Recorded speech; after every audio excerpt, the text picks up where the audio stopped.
আসসালামু আলাইকুম। আমার আজকের রেসিপি দেখার জন্য সবাইকে স্বাগতম জানাচ্ছি। আজ নিয়ে এসেছি দারুণ মজাদার এবং ভীষণ টেস্টি সকলের প্রিয় লুচি। তো চলুন দেখে নেওয়া যাক। আমি চায়ের কাপের 3 কাপ আটা নিয়ে নিয়েছি। এবারে দিয়ে দিব কালো জিরা, স্বাদ মতো লবণ আর 1 চা চামচ চিনি।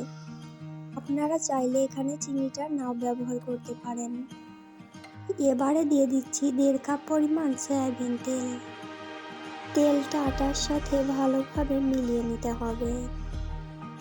খুব ভালোভাবে আটার সাথে তেলটা নেড়ে চেড়ে মিলিয়ে নিয়েছি।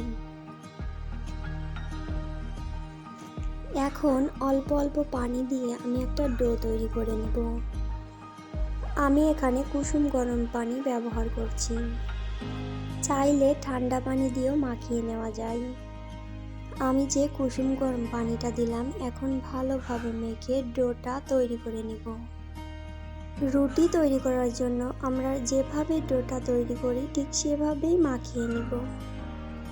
এখানে আপনারা চাইলে আমার মতো কালো জিরা দিতে পারেন। কালো জিরা দিলে খেতে খুবই মজাদার লাগে।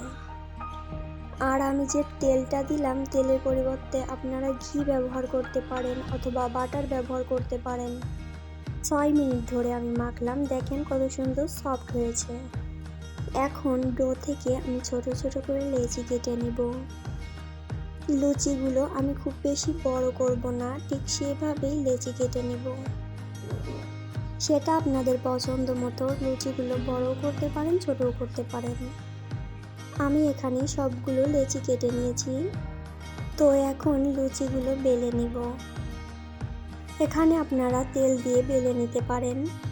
আমি এখানে তেল বা আটা কিছুই দিচ্ছি না। তো আমি গোল গোল করে সুন্দর মতো বেলে নিব। খুবই সহজে লুচি তৈরি করাটা আজ আমি আপনাদেরকে দেখিয়ে দিচ্ছি। এবার গরম তেলের মধ্যে ছেড়ে দিব। দেখেন কত সুন্দরভাবে লুচিটা ফুলে গেল। তো আমার ভিডিওটা আপনাদের কাছে কেমন লাগলো অবশ্যই জানাবেন। লুচি খাবো আর মটরশুঁটি থাকবে না, তা কখনো হয়? এই যে নিয়ে আসলাম মটরশুঁটি।